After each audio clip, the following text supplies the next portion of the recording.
Bonsoir à tous et bienvenue dans cet épisode numéro 5 de On refait la F1. Avec moi ce soir Pierre-Louis. Pierre-Louis, bonsoir. Bonsoir Guillaume, bonsoir à tous. Alors avant de démarrer, déjà on est vraiment désolé puisque vous allez avoir accès à ce podcast un peu tardivement. Normalement vous l'avez lundi matin, pas dans votre boîte mail mais en accès. Et là malheureusement, petit souci technique hier, on n'a pas pu enregistrer le podcast. Mais on est bien là ce soir et ravi de vous accueillir toujours plus nombreux pour écouter notre podcast. Bienvenue. Excusez-moi, Pierre-Louis m'a surpris avec cette intervention. Je me suis dit qu'il fallait laisser place à l'improvisation. Au sommaire ce soir, comme d'habitude, les 3 points, bien évidemment. Ensuite, on va passer à notre premier débat qui tournera autour de la course. On va avoir 2 débats autour de la course. Donc le premier sur une partie de la course et le second sur une autre partie de la course, vous verrez, avec un petit filigrane sur l'avenir. Et bien évidemment une rubrique technique avant de terminer par l'évaluation. Est-ce que ça te va, Pierre-Louis ? C'est parti. Ok. Alors juste avant d'être à point, petit récapitulatif, maintenant vous devez le connaître, mais petit récapitulatif du classement final de la course avec la victoire d'Hamilton. Grande surprise d'ailleurs, suivi de Vettel, Bottas pour compléter le podium, Charles Leclerc 4ème, suivi d'une belle performance d'Albon 5ème, Verstappen, Perez, Ricciardo, Gasly 9ème et Hülkenberg 10ème. Ensuite au-delà on retrouvera Kvyat, Stroll, Sainz, Giovinazzi, Magnussen, Russell, Grosjean, Kubica et 2 abandons, Raikkonen et Norris. J'ai oublié de préciser une petite chose, ce classement ne date que d'aujourd'hui, donc lundi 28 octobre. Normalement, 2 autres voitures devraient rentrer dans les points puisque les Renault sont amenés à sortir à la fin de la semaine. Si c'est comme ça que ça se passe, c'est quand même la deuxième fois de l'année. Donc, Ouais, mais en même temps, Perez a fini devant Ricardo, donc ils iront peut-être pas chercher la petite bête. ouais, mais il y avait Stroll derrière, non Oui, mais Je sais même il plus se ce la que garde j'ai peut-être dit. pour un autre Grand Prix. Ouais, bah voilà. Enfin, tout ça pour dire que c'est le classement au 28 octobre, vu que maintenant on apprend le résultat du classement la veille du départ. Voilà. Sans plus tarder, on va démarrer avec les 3 points et je vais te lancer, Pierre-Louis. Quels sont tes 3 points ce soir ? Alors, je commence mes 3 points avec, je contextualise avec un mini coup de gueule, on va dire. J'en ai un peu marre avec les Grands Prix qu'on voit. Mes 3 points se suivent et se ressemblent à chaque podcast, alors qu'il y a des choses intéressantes qui s'y passent, notamment les Renault. Très Enfin bien. bon, mes 3 points. Mon premier, Mercedes encore et toujours.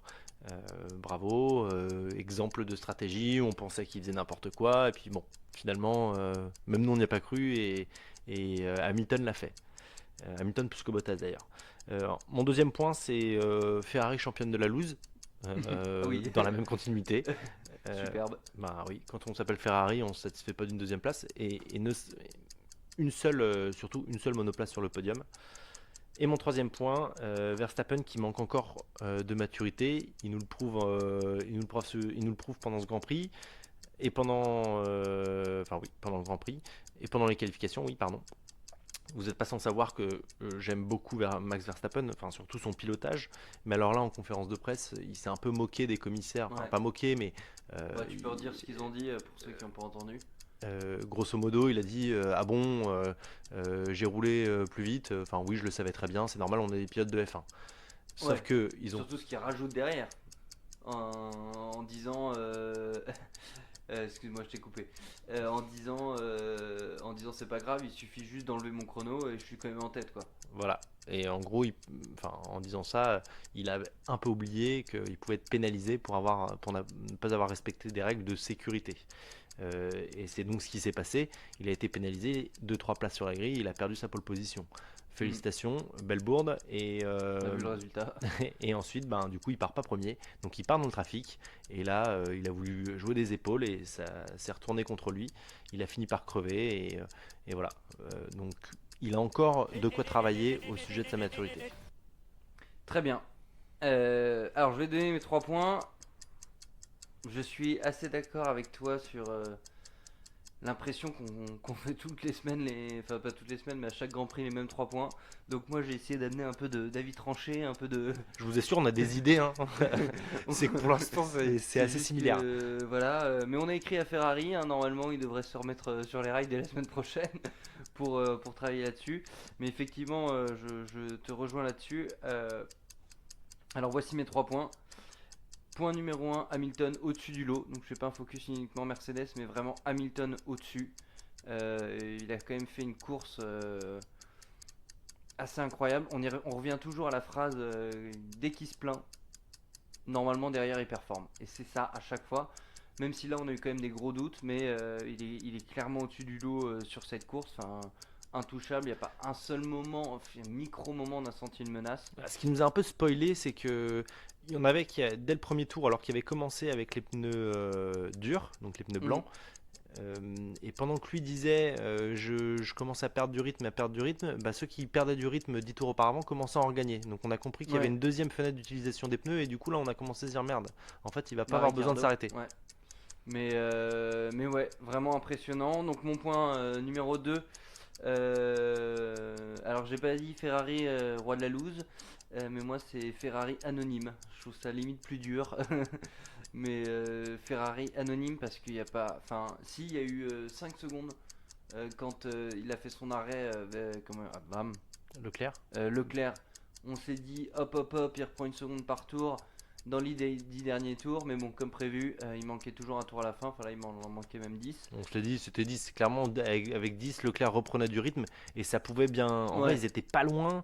On en parlera peut-être tout à l'heure, mais on était vraiment pas loin d'avoir une superbe. Voilà, et ça, je pense, ça va être. Enfin, je pense. On se le dit, on connaît nos notes respectives et ça va être lié à ça. Et mon dernier point, alors là j'ai vraiment voulu innover et mettre autre chose. Le jingle va être long, le compte à rebours va être long. Mon dernier point c'est As, pathétique. Mais alors, non, pathétique. À une semaine des États-Unis, je voulais qu'on revienne quand même là-dessus. Là, c'est toi qui me l'as dit pendant le Grand Prix, c'est pas Williams qui s'est amélioré, c'est As qui a. Ah oui. Voilà, mais eux, ils ont une courbe inversée de croissance, de décroissance. Je veux bien qu'on passe assez rapidement là-dessus parce que j'en reparlerai dans un point. Pas de souci. Bon, on va arrêter mes 3 points maintenant, mais ça nous donne la vue d'ensemble sur le Grand Prix et on va bouger tout de suite avec le premier débat. Et le premier débat, je vais l'introduire. Petit changement par rapport à ce qu'on fait d'habitude, puisqu'il n'y aura pas de revue TweetX aujourd'hui. Mais on va reprendre deux ou trois tweets qui illustrent complètement cette course et qui vont illustrer lancer notre premier débat avec Scrappy. Excusez-moi, j'ai eu un peu de mal de lecture. Hashtag FreeMushWow. J'espère que je prends pas position politique là-dessus. Qui nous dit passer de premier à quatrième, dire qu'il y a un mec chez Ferrari dont le rôle officiel c'est chef stratégie. Voilà. Ce serait intéressant de regarder sur LinkedIn d'ailleurs, il y a peut-être un post à pourvoir. Voilà, exactement. Un deuxième qui est plus sobre, mais que j'avais retenu avant. Parce qu'il y a une illustration qui est assez drôle, mais magnifique stratégie de Ferrari. Mais bon, c'est toujours le même message. Et un petit dernier que je vous garderai pour tout à l'heure. Mais l'idée ici, TweetX, c'est la stratégie qui a joué énormément dans cette course. Et moi, pour lancer ce débat, en fait, j'ai une question pour toi, Pierre-Louis. Est-ce que Mercedes est juste tout simplement trop fort ou Ferrari trop faible? C'est la question que je pose. On en revient, mais... Alors on revient à mon commentaire, à mon de coup de gueule du début où on en a un peu marre d'en tu parler. Veux, on squeeze, hein, puis podcast de 20 minutes. C'est parti. Allez, non, parce qu'il y en a quand même qui font des trajets de 40 minutes le matin, donc faut les accompagner tout du long. Mais vas-y, mais moi je rebondirai dessus parce que je pense qu'il y a des choses à dire quand même. Ouais, c'est un savant mélange entre les deux. De toute façon, c'est pas tout blanc, enfin c'est pas tout gris ou tout rouge. Mais clairement, là c'est un constat d'échec quand même de Ferrari qui a pas réussi à suivre, et en même temps, c'est là où c'est la complexité, c'est que c'est aussi un coup de génie de Mercedes. Encore une fois, personne ne voyait Hamilton aller au bout et personne ne voyait Hamilton prendre la victoire au moment où il change ses pneus. 10 tours après avoir changé ses pneus, il commençait à dire dans sa radio vous m'avez arrêté trop tôt, j'aurais pu continuer. Et à ce moment-là, on a commencé à se dire fallait que Leclerc et Vettel, fallait que Vettel à ce moment-là s'arrête tout de suite, ce qui n'a pas été le cas parce qu'on voyait très bien que les pneus durs performaient quand même pas mal par rapport aux siens. Ouais. Donc pour moi, c'est les deux. Malheureusement, enfin, l'un ne va pas sans l'autre en fait. Ferrari met en exergue Mercedes et les coups de génie, les quelques coups de génie et coups d'éclat de Mercedes aplatissent Ferrari quoi.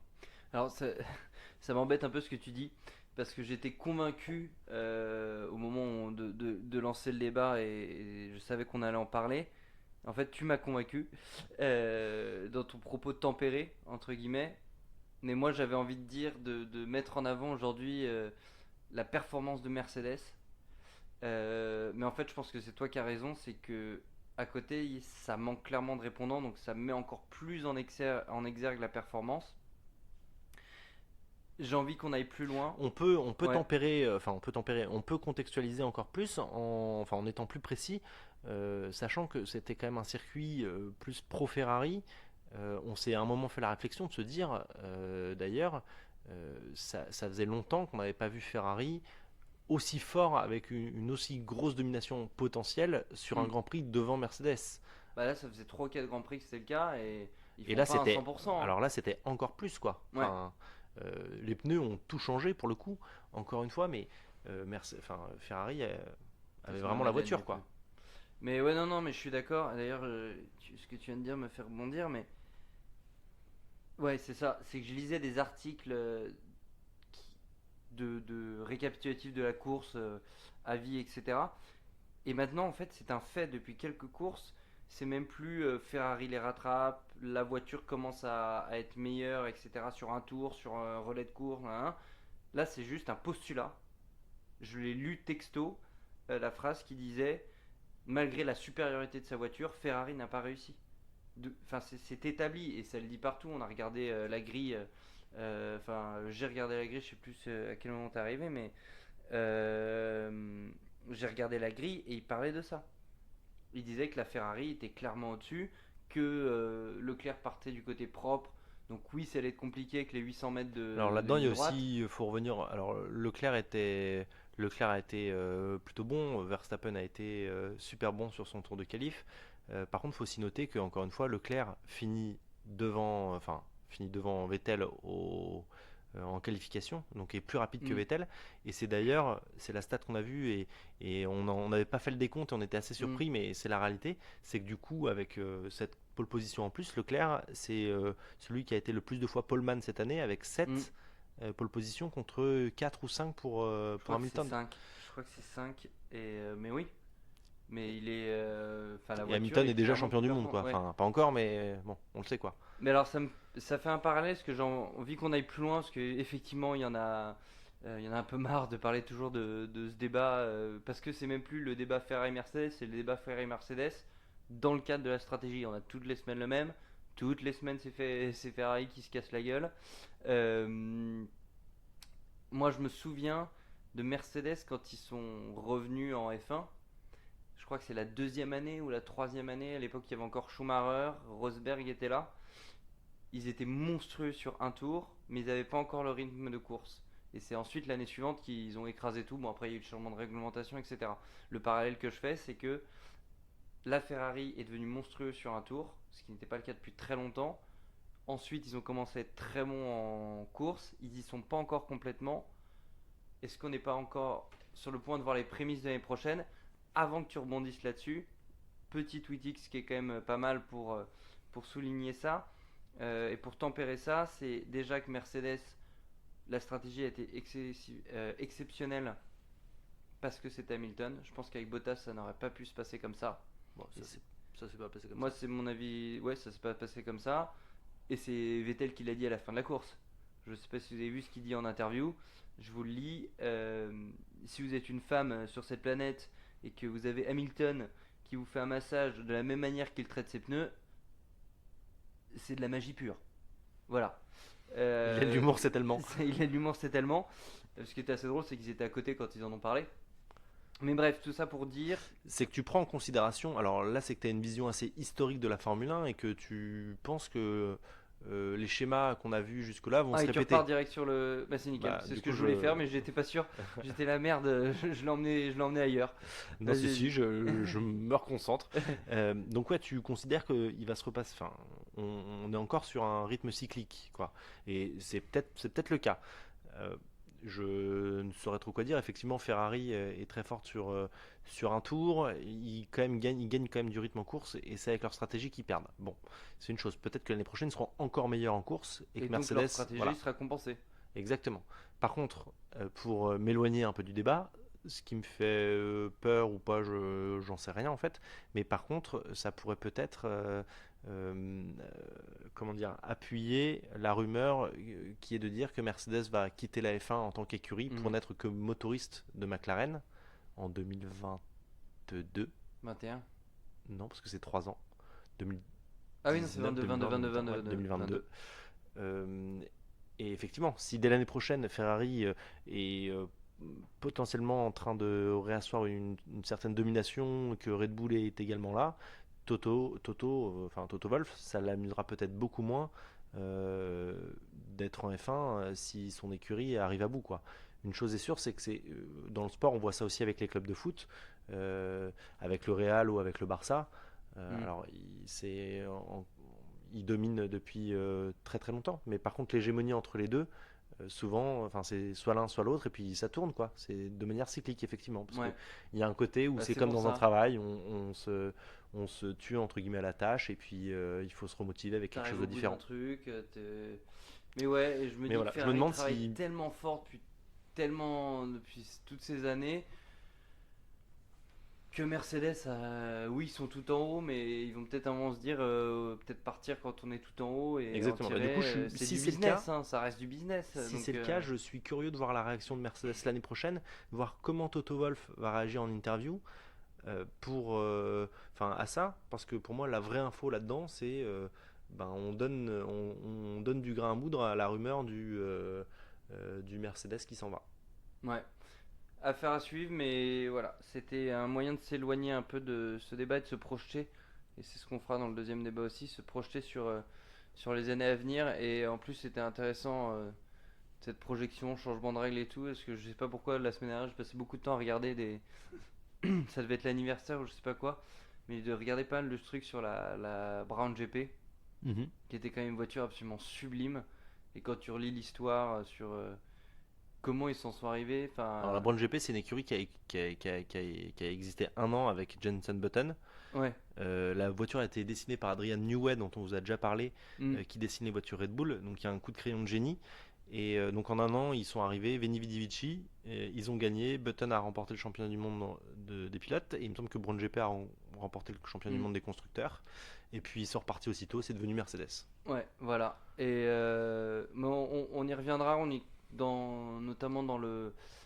Je pense que c'est une histoire qu'on racontera pendant la période de pause hivernale, parce que c'est un cas assez unique en F1 et assez exceptionnel, surtout par les hommes qui l'ont incarné. On va arrêter notre premier débat maintenant et on va passer tout de suite à la rubrique technique, si tu le veux bien, Pierre-Louis. On va démarrer. Jingle. C'est parti. Donc, Alors, ouais. pourquoi cette chronique technique? Peut-être pour expliquer quand même pour nos auditeurs, on a divisé cette chronique en deux parties. Donc il y aura deux sujets qui vont être abordés aujourd'hui. Deux sujets qui nous ont été amenés par deux de nos auditeurs et qui nous ont posé deux questions qui nous ont semblé que ça valait le coup de s'y arrêter. La première question venait de... J'ai un trou de mémoire sur le prénom. Yvan. Non, c'est Nathalie, big up. Mais non, on commence par... Par les arrêts au stand. Ah c'est... Mais non, Enfin bon, on s'en fout. non, non, mais T'as fait ta dédicace. non, mais c'est pas la dédicace que je voulais faire, mais c'est comme le premier sujet est lié à la question on est d'Yvan. perdu. On va Non, mais pas. c'est toi qui es. Ok, d'accord, je suis Alors, perdu. Très bien. avant qu'on démarre, je vais relancer le jingle. Mais avant qu'on démarre, on va d'abord statuer que le premier jingle est lié à la question d'Yvan. Enfin, le premier sujet est lié à la question d'Yvan. Ok, mais je pense qu'en fait t'as pas compris que Nathalie parlait pour Yvan aussi. Mais c'est pour ça, on s'en fout de tout ça. Ah, oui, mais c'est la Enfin, question d'Yvan. en tout cas, il y en a deux que Posée ça par intéresse Nathalie. et des centaines d'autres qui s'en foutent. Bon, en tout cas, ils Je seront propose qu'on contents parce qu'on continue. avait dit qu'on citait une fois leur nom. Là, ça fait 19 fois. Allez, c'est parti, jingle. La question était donc de savoir si un pilote, quand il était appelé au stand pour changer ses pneus, pouvait décider unilatéralement de s'arrêter ou de continuer. Alors il peut, et on l'a déjà vu, mais souvent il s'arrête pas éternellement au final. Il y a toujours un moment où il va devoir rentrer. Alors ça arrive que ce soit pas le cas si on est sur une stratégie à 1, 2 ou 3 arrêts, etc. Enfin bon, il peut décider de ne pas y aller. Parce qu'au final il est dans la voiture. Par contre, ce qu'il prend en compte à ce moment-là, c'est que lui n'a pas toutes les données stratégiques, tout ce que font tous les autres pilotes. Et ces ingénieurs, ils n'ont pas envie de s'étendre à la radio sur ce sujet-là parce qu'ils n'ont pas envie de montrer aux autres tout ce qu'ils savent sur ce qui se passe dans le Grand Prix. Donc bien souvent, ils arrivent à retarder d'un tour ou à avancer d'un tour, ou voilà, à moins que les pneus se dégradent complètement. Mais autrement, ils en discutent très succinctement et ils s'accordent très très vite. Ok. Donc voilà. Et d'ailleurs, ça m'amène donc enfin, tu me poseras la question, Jamy. Mais alors, comment fait-on les arrêts au stand? Mais alors, comment fait-on les arrêts au stand? Vas-y, merci Marcel, on démarre le camion. Donc, une ou plusieurs fois lors d'un Grand Prix, les pilotes doivent faire un arrêt pour changer leurs pneus et à l'occasion changer un aileron cassé. On l'a vu à maintes reprises. Et depuis l'arrêt des ravitaillements en essence en 2010, le temps de ces arrêts au stand n'est plus incompressible. Ça veut dire qu'auparavant, les écuries ne pouvaient pas gagner plus de temps parce qu'elles étaient limitées par le débit d'essence qui pouvait couler dans le tuyau d'approvisionnement. Donc depuis qu'on a retiré ça, les écuries et les mécanos se livrent une vraie bagarre interposée sur les arrêts au stand et on n'a jamais vu les écuries et les équipes travailler aussi dur pour gagner du temps. Quand on parle d'une seconde dans un Grand Prix, une seconde ça va très vite au stand. Donc tout peut se jouer vraiment à ce moment-là. Enfin bon, lorsqu'un pilote arrive dans la pit lane, qui est donc la ligne des stands, il appuie sur un des boutons qui est sur son volant, dont on a parlé il y a 2 semaines, qui lui permet de limiter électroniquement la vitesse à 60 ou 80 km/h en fonction des circuits, en fonction des tracés et de la réglementation en vigueur.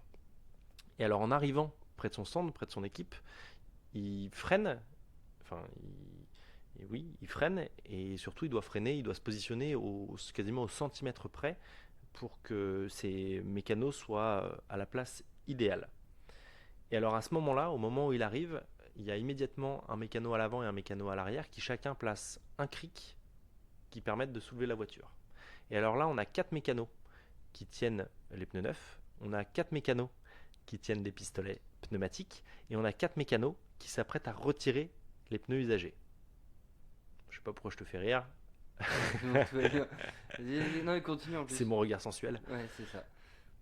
Donc, le pilote s'arrête. Au moment où il est en train de s'arrêter, au train de freiner, les 4 mécanos qui tiennent les pistolets sont déjà en train de les approcher. Ils suivent le mouvement de la voiture.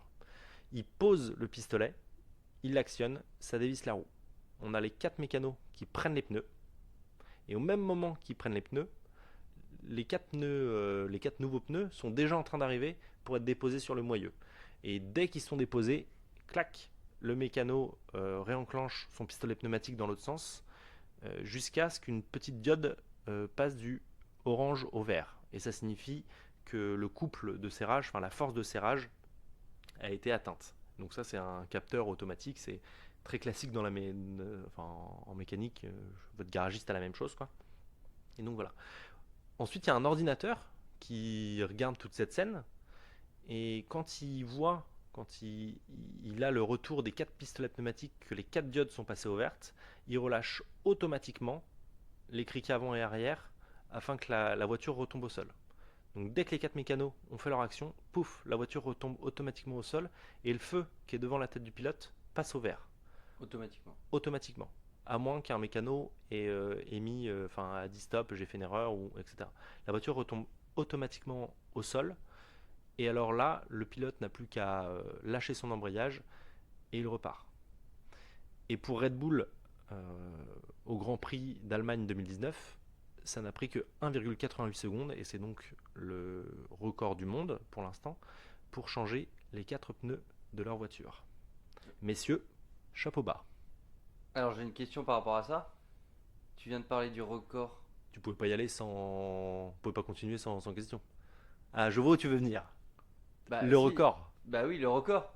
Parce que, non, mais ça c'est intéressant, euh, mais tu peux peut-être expliquer, mais comment ça se fait qu'un record du monde soit battu compte tenu Ouais, des changements? alors tu as fortement raison Enfin, parce peut-être reviens que sur le changement, mais ouais, vas-y. depuis 2 ans, les pneus ont changé et les pneus sont plus larges et donc plus lourds et donc plus difficiles à manœuvrer qu'auparavant. Donc maintenant, les pneus, ils font 25-30 entre kilos. 20 et 30 kilos en Ouais, fonction des voilà. pneus avant et les pneus arrière. Les pneus arrière sont plus gros. Donc 30 kilos à apporter, c'est quand même pas une mince affaire, surtout quand on les voit, enfin c'est volumineux, etc. Et donc il y a 2 ans, c'est Williams qui détenait le record et on pensait vraiment qu'ils étaient allés à bout. Il y a eu des analyses vidéo, tout semblait vraiment Hmm. limpide et on se disait ce sera plus possible, sachant qu'en plus les pneus seront plus lourds. Et ben c'était sans compter sur Red Bull, enfin c'était sans compter sur Red Bull pardon, qui avant le Grand Prix d'Allemagne déjà à Hockenheim avait déjà fait 1 seconde 91 quelques semaines Hmm. auparavant à Silverstone. Voilà le pourquoi du comment. Ils sont trop Ok, forts. donc ça va être encore améliorable. Oui, très certainement. Et de toute façon, en fait, c'est ça qui est impressionnant, c'est l'automatisation de tout. Et on y revient, bah, et c'est aussi pour ça qu'on y a pensé, au-delà de la Oui, question, bon vieux Jacques.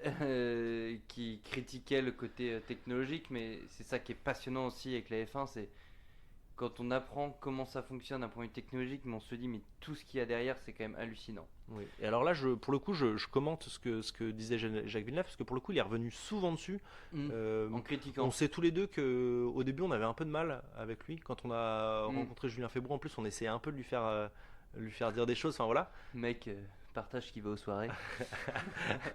Et, et au final, on s'est tous les deux mis à l'apprécier, à le trouver de plus en plus pertinent. Ouais. Mais là, il s'est un peu acharné sur la technologie en F1, Hmm. sachant qu'on n'aurait pas toutes ces performances sans justement cette technologie. Enfin, on pourrait pas avoir des records du monde à 1 seconde Hmm. 88 si on n'avait pas des pistolets pneumatiques automatiques. Ouais. Ça n'empêche pas l'erreur humaine du mec qui a mal mis son, Hmm. son écrou dans son pistolet. Enfin, Et voilà. l'impact est le même, puisque une seconde a une valeur beaucoup plus forte qu'à l'époque, ça correspondait Voilà. à 20 secondes ou peu importe. Ok, merci pour cette première rubrique technique. On va passer à la seconde, qui vient également d'une question de Bi- Nathalie. Big up. Euh, Qu'est-ce qu'un grinder, Pierre-Louis? Alors, Guillaume et Nathalie, on parle pas de grinder en F1, on parle de graining. Et alors, qu'est-ce que le graining? Eh ben, lorsque une Formule 1 roule sur la piste, elle utilise entre autres l'adhérence mécanique, qui est elle-même en partie produite par les pneus. Et pour que ces pneus produisent une adhérence maximale, la température du pneu doit se trouver dans une fenêtre de quelques degrés. C'est assez précis, c'est ce qu'on reproche aujourd'hui aux pneus, c'est que cette fenêtre est trop, trop réduite, surtout pour Romain Grosjean. Euh, C'était gratuit. Euh, du coup, ça m'a déconcentré, je suis désolé. Non, non, pas de souci. Euh, enfin bon, donc c'est à ce moment-là que quand le pneu est dans cette fenêtre et qu'il colle, enfin quasiment littéralement qu'il colle à la piste, un peu comme un chewing-gum qui colle au bitume. Il faut savoir qu'en dessous ou alors au-dessus de cette fenêtre, le pneu il adhère pas autant et il glisse de manière latérale dans les virages. Et quand on y ajoute à cette glissade latérale dans les virages, ben, les effets longitudinaux, on devient scientifique, attention, qui sont provoqués par le freinage et par l'accélération, et ben tout ça, ce sont les conditions parfaites pour créer des aspérités, ou plus vulgairement ou grossièrement comme des petites boulettes Mm, sur l'enveloppe extérieure du pneu. Donc mm, forcément, bah, toutes ces petites aspérités, ça réduit l'efficacité du pneu parce que sa composition n'est plus la même, et en plus ça réduit le contact, la taille du pneu qui est en contact avec le sol. Donc ben, ça n'aide pas la voiture à aller plus vite, au contraire, et du coup ça devient de plus en plus difficile au final de s'en embarrasser et du coup de pouvoir aller vite. Il faut savoir que ce phénomène il se produit plus facilement lorsque les températures sont fraîches, donc comme à Mexico, notamment à cause des 2000 mètres d'altitude, mm. parce que les pneus ils ont beaucoup de mal à se mettre en température, ils vont beaucoup plus lentement à leur fenêtre optimale d'utilisation, et du coup ben, ça laisse plus de temps à ces frottements latéraux et longitudinaux de former ces aspérités, et qui permettent donc au graining de se former. Très bien. C'est tout Bien pour moi. super, Louis. Bah, c'était très clair. Je finis par un Mais, dab vocal. mais, c'est toujours intéressant de revenir là-dessus. Et tu sais que moi, je suis un peu frustré de ne pas avoir cette connaissance technique pour pouvoir démonter plus allègrement la piètreté de ces pneus. Mais c'est un truc qui me révolte que un sport, enfin, que ça concentre, je dirais 70% de la performance en course d'une voiture. Enfin, c'est vraiment l'impression que j'en ai. Il y a Ouais, après, tellement d'autres choses à côté. tout le monde a les mêmes pneus, encore une fois. Enfin, Oui, oui, non, mais oui, oui. pour Non, moi, je on ne suis ferait que d'accord. déplacer le problème. Mais On va pas. il Oui, y a des oui, oui, choses à on va revoir, pas. c'est Et de toute sûr. façon, on va pas lancer un débat maintenant parce que on n'a pas le temps. Mais voilà, c'était important qu'on revienne là-dessus. Et merci beaucoup pour cet éclairage, mon cher Pierre-Louis. Avec grand plaisir. On va clôturer là-dessus cette rubrique technique. Allez, une fois n'est pas coutume, jingle. Et on va pouvoir entamer notre deuxième débat. Notre deuxième débat, il va être axé autour de deux thématiques. Il va falloir qu'on aille assez vite parce qu'on a on a pas mal avancé, mais c'était important qu'on y revienne. T'en as parlé, je sais plus si c'était dans tes 3 points ou pas, mais sur la performance de Verstappen qui retombe dans ses travers. Moi, je voulais juste, on n'a pas besoin d'en débattre pendant des heures parce que je pense qu'on est assez d'accord là-dessus, mais je voulais souligner le fait que il était retombé dans son manque de maturité, alors que justement on avait souligné qu'il était devenu plus mature depuis un an. Tu es en train de refaire complètement mon troisième point, si j'ai bien compris, c'est Oui, ça? mais c'est un débat qu'il fallait Ok, qu'on ait, très bien. notamment parce que la Red Bull, malgré le coup de bluff en conférence de presse de dire qu'il pourrait pas se battre avec eux, etc., il l'a dit vendredi, ça. euh, la Red Bull est toujours performante à Mexico. On n'est pas revenu là-dessus, mais c'est. Enfin, Après, il l'a fait performer aussi. Alors là, pour le coup, Albon, c'est vrai qu'on aurait pu parler d'Albon aussi, parce que bah, tu peux en parler dans ce cadre-là, oui, mais Verstappen à la fois montré qu'il pouvait être tout là-haut, que c'est un circuit avec l'altitude qui correspond beaucoup mieux. Peut-être qu'en une phrase, tu peux expliquer pourquoi l'altitude a un rôle, parce que là j'ai essayé de la faire, mais j'y arrivais pas. moins d'oxygène dans l'air, Ouais, voilà. et l'oxygène, c'est un des piliers, enfin c'est un des trois facteurs qu'on a besoin Ouais. pour faire du feu. Et le feu, c'est ce qui cause l'explosion dans la chambre du moteur, et ce qui crée donc la puissance pour Ouais, le moteur. On pose ira ton peut-être crayon. un autre T'as jour besoin de dans dessiner, le pose ton détail. crayon. Mais voilà, mais ça c'est une des voitures qui résiste le mieux, donc il avait quand même des conditions. C'est Ricardo l'année dernière qui le fait avec Red Bull, qui claque la pole devant Verstappen. Euh, et là il a encore tout gâché. Mais je veux pas dire, t'as parlé de la qualif, donc ça j'y reviens pas, mais c'est sur la course, c'est une succession d'erreurs de vraiment chien fou qui veut rattraper son truc et qui n'y arrive pas, et c'est vraiment.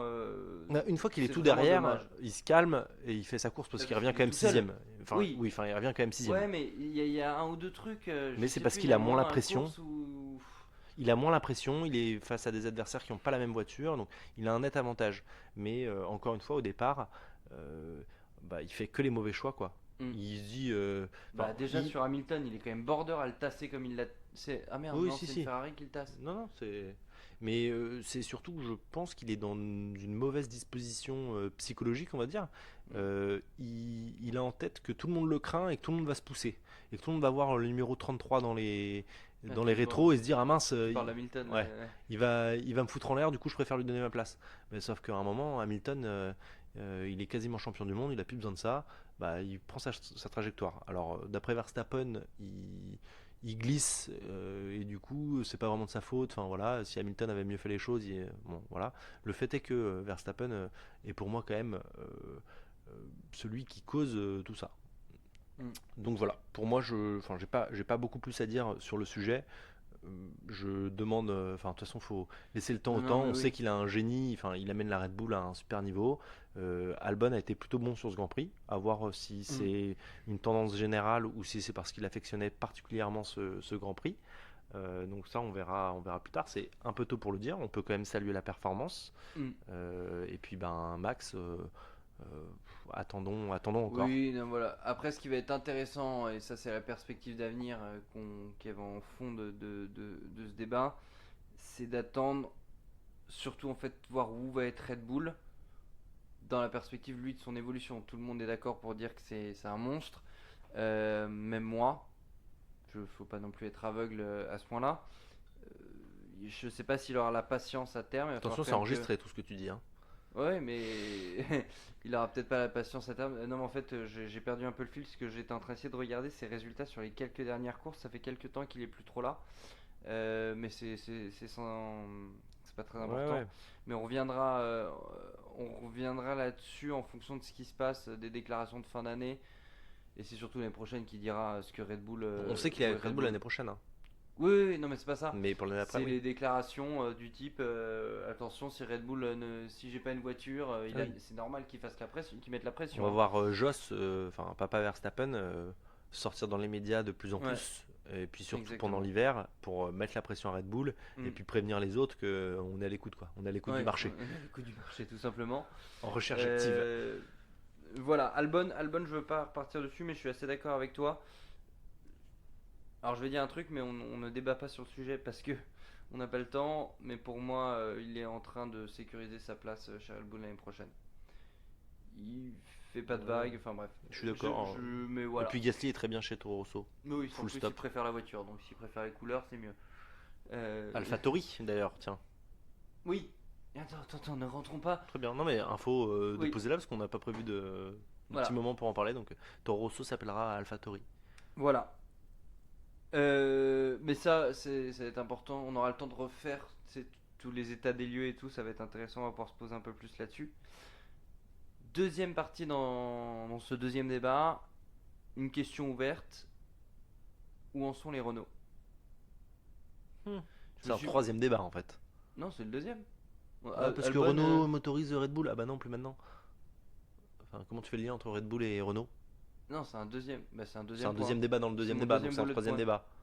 Ben non, C'est un troisième débat. on a perdu 30 secondes sur Oui, bah ce. dis que c'est un troisième débat. Ben non, mais je suis pas d'accord. On a eu le débat 1 avec 1. Là, on a le débat 2 avec Red Bull, Renault. Enfin, Ah, très bien. Verstappen, Renault. Oui, mais il n'y a aucun lien entre les deux. Ah non, aucun. Ouais. C'est un autre sujet que je voulais aborder. Donc c'est un troisième débat. Non, c'est un. Putain, Ok, très bien. Allez, t'es pris. Ok, c'est bon, j'ai compris. Il y a un gros débat. Il y a un gros. On a 10 minutes. Allez, go. Ta gueule. Oh. Oh. Allez, passons.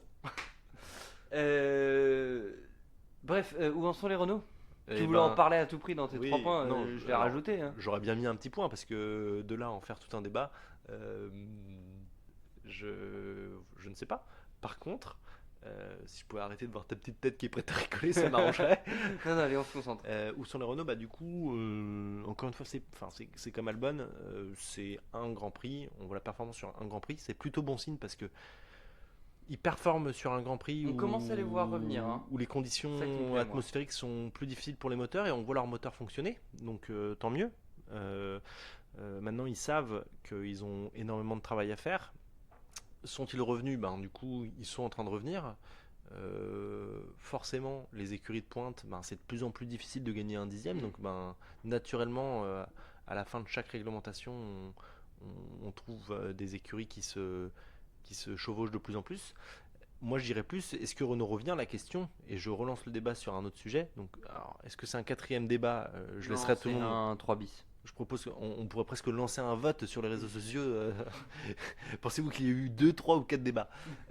Est-ce que Renault va rester en F1, sachant que avec Carlos Ghosn en prison, ils ont lancé. Une chanson, ça. Pardon? Non, c'est pas une chanson. Ah, c'était Chirac en prison, pardon. Oh, hop là, Euh, deuxième avis politique après le Twitix. Et non, ils vont lancer une audite de tout Renault, dont le Renault F1 Team. Donc la question c'est est-ce qu'ils vont garder, enfin est-ce qu'ils vont vouloir continuer la F1? Pour l'instant, on n'en sait rien. C'est assez difficile de se. Ouais, là on peut pas se positionner. L'histoire montre que souvent, quand il y a un nouveau dirigeant, on veut faire des économies, on coupe, et en même temps, là, ils sont à peine revenus, donc ils viennent d'investir. Et, est-ce que ça vaut le coup de tout couper maintenant? Voilà. Enfin, c'est pas des. Ouais, là on parle pas de coupe. C'est coupe. Il y a une coupe d'image là aussi c'est aussi ça. Bien Mais sûr. bon, Mais sauf que pour l'instant, c'était pas super vendeur pour la marque d'avoir des voitures pas fiables. Alors maintenant, elles le sont, mais des voitures pas performantes. Ouais, mais en tout cas le teasing est Surtout posé. face à McLaren qui, Ouais. cette année, alors McLaren qui finit quand même derrière Renault d'ailleurs. Ouais. Pour la- Mais c'est pour ça que je voulais. Parce que ça fait 2-3 grands prix, on les voit un peu plus. Puis là, ils ont. On croise les doigts, mais ils sont toujours classés. Donc, touche du bois.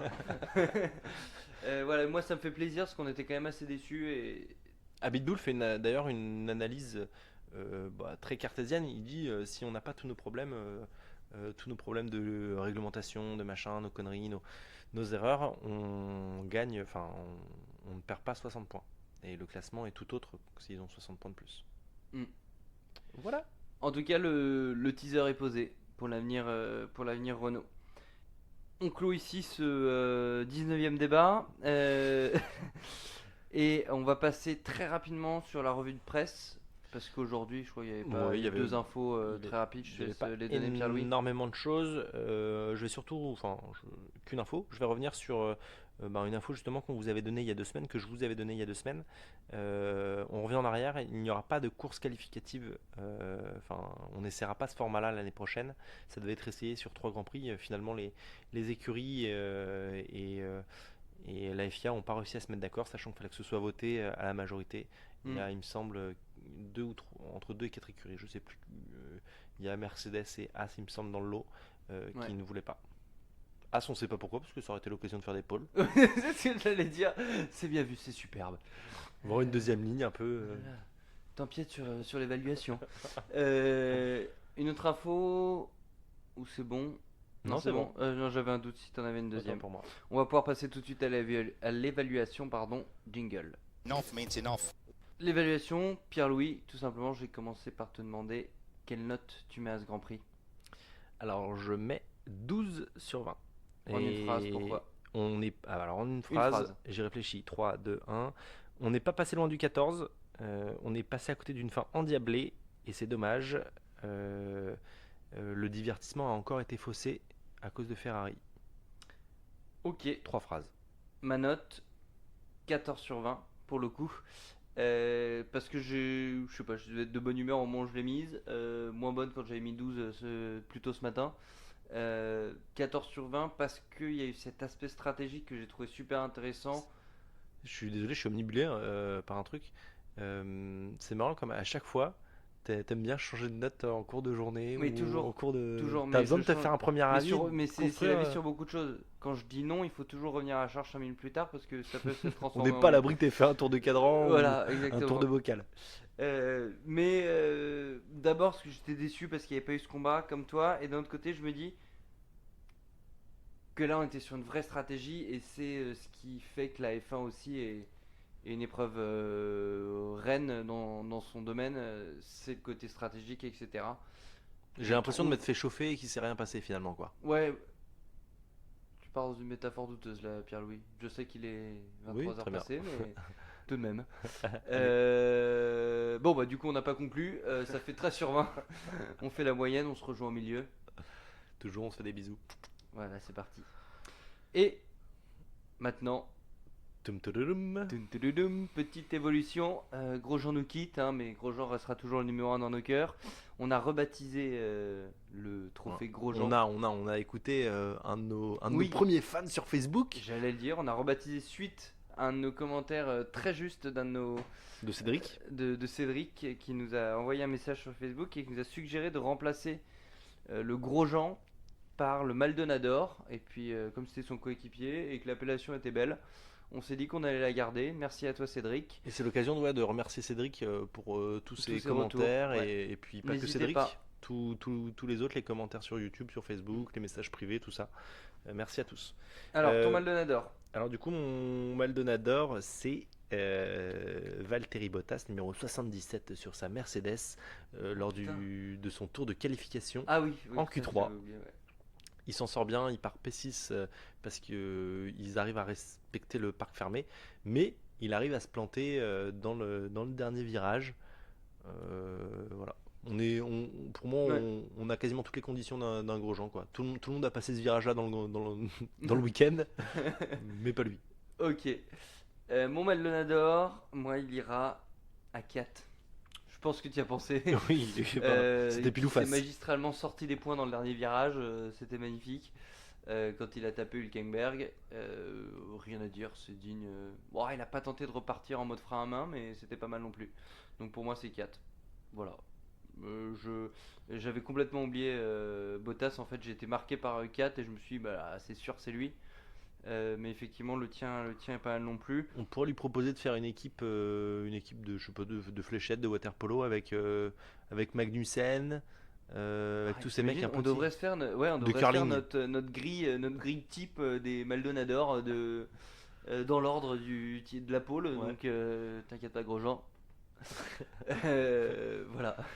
Faut qu'on avance sur l'évaluation. Ton moment miel. Mon moment miel, c'est un multiple moment miel, c'est Romain Grosjean, du coup. Une performance complète sur un week-end de 3 jours. Exactement. Grosso modo, c'est le package qui m'a vendu ce week-end. J'ai adoré tout au long du Il Grand était Prix. pas aérodynamique. Non, évidemment. Quand on Oh, a, les geeks. quand on a regardé le Grand Prix, les petits moments de latence où mes yeux ne savaient pas trop quoi regarder sur l'écran, etc., il y avait toujours mécaniquement un petit regard vers le coin inférieur gauche de l'écran. Le fond Et de grille. j'avais mon relais Grosjean. Ah bah tiens, il a doublé Kubica, ah, il s'est fait doubler par Russell, etc., etc. Et du coup, voilà, c'était mon petit moment plaisir. Je me disais, ah tiens, où en est Romain? Voilà, il a pas bougé. Et il Alors, gagnait des places au fur et à mesure que les abandons passaient d'ailleurs. il Va falloir qu'on Ouais. se calme un peu. Ouais, ouais, on l'aime bien. Alors, mon moment miel, il est haut. J'aimerais, soit dit en passant, beaucoup manger chez lui parce qu'à ce qui paraît, c'est un super, super Ouais, il a fait cuistot. un bouquin de cuisine. Ouais. Voilà. Ton moment miel? Mon moment miel, c'est le podium. Ah, Est-ce que tu. Ouais, c'est bon, tu l'as? ouais, Parce que j'ai trouvé, mais grandiose. ouais. C'était dingue. L'arrivée, mais. Déjà, quand il nous en avait parlé, il nous l'avait vendu, je m'étais dit, oula, ça peut être sympa ça. Moi, je l'avais pas vu en fait, et je l'ai découvert après. Et franchement, l'arrivée est juste, mais majestueuse, incroyable, etc. Explique-nous du coup, pour ceux qui Ah l'ont oui, pas vu. pour ceux qui n'ont pas vu, en fait, on avait donc Vettel et Bottas sur le podium, donc à la place 2 et 3, qui attendaient. Et en fait, au pied des marches devant le podium, ce qu'on ne voyait pas, c'est qu'il y avait un ascenseur. Et en fait, est apparu debout sur sa voiture, l'ascenseur a monté. Et il y avait Hamilton debout sur sa voiture, avec tout feu, tout flamme, etc. Il Un était vrai en show. posture. Enfin, franchement, c'était vraiment un beau show. Lady Gaga à la pause du Super Bowl. Et ça nous fait, voilà, c'est un beau show, ça nous fait une magnifique transition vers le Grand Prix des États-Unis qui sont les rois du show. Mais là, c'était vraiment assez extraordinaire, donc c'était mon moment miel. Ton Fantomas. Simplement Alfa Romeo. Oh, bon, moi c'est une écu. Ah, pardon, tu veux. Ouais, bon, j'argumente en disant que on les a pas vus du week-end, ils sont Depuis passés à assez travers. longtemps. Ouais. Et puis tu me fais penser, c'est ça dont je voulais très rapidement parler, c'est que ils sont pour le coup en train de, on parle de Alfa Romeo pardon, Qui qui se quitterait fait la retirer. F1 parce que le constructeur ne va pas bien. Mais pour le coup, les performances depuis 2-3 Grands Prix nous déçoivent un petit peu. Ouais. On a été habitué à mieux de la part de Cédric Vasseur, le team principal de. Mais après, ils testaient des pièces sur les D'Alfa Romeo. Ferrari avant de les. Private joke, essayer de les retrouver. Les interviews de Vasseur elles sont assez drôles. Un paquet de Mikado à gagner pour celui qui retrouve la vidéo. Mon Fantomas, c'est une écurie aussi. Là, en le relisant, je me dis que j'ai manqué un peu de créativité, mais c'est As.